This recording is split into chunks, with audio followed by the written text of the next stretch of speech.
Hello বন্ধুরা, welcome to football দুনিয়া ভিডিওতে সবাইকে স্বাগত। এই ভিডিওতে একটা ভালো আপডেট তোমাদের সঙ্গে শেয়ার করব।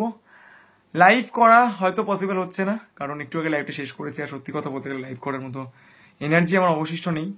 কিন্তু আপডেটটা হয়তো ইস্টবেঙ্গল সাপোর্টার্সদেরকে অনেকটাই স্বস্তি দেবে। ইস্টবেঙ্গল সাপোর্টার্সদের অনেক আশাও ছিল যেটা নিয়ে, এবং যেটা নিয়ে আমরা প্রায় 3 দিন আগে একটা আপডেট দিয়েছিলাম যে অস্কার কি থাকছেন ইস্টবেঙ্গলে। এই মুহূর্তে যেটা latest update, 1+1 delay Oscar Bruzon থাকতে চলেছেন East Bengal এফসিতে।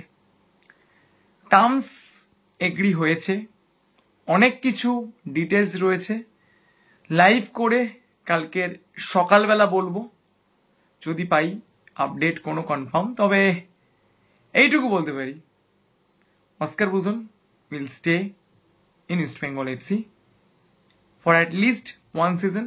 Further 1 year contract extension opportunity is there. এইটুকু বলতে পারি, এবং অফিসিয়াল কনফার্মেশনের জন্য ওয়েট করতেই হবে। তবে আমার মনে হয় 1+1-এ অস্কার ব্রুজন ইস্ট বেঙ্গলেই থাকছেন। ছোট্ট করে বলে দিলাম। Thank you so much to all of you. যদি ভালো লাগে ভিডিওটা অবশ্যই লাইক, কমেন্ট, শেয়ার করো, আর চ্যানেলটাকে সাবস্ক্রাইব করতে ভুলো না। Thank you so much.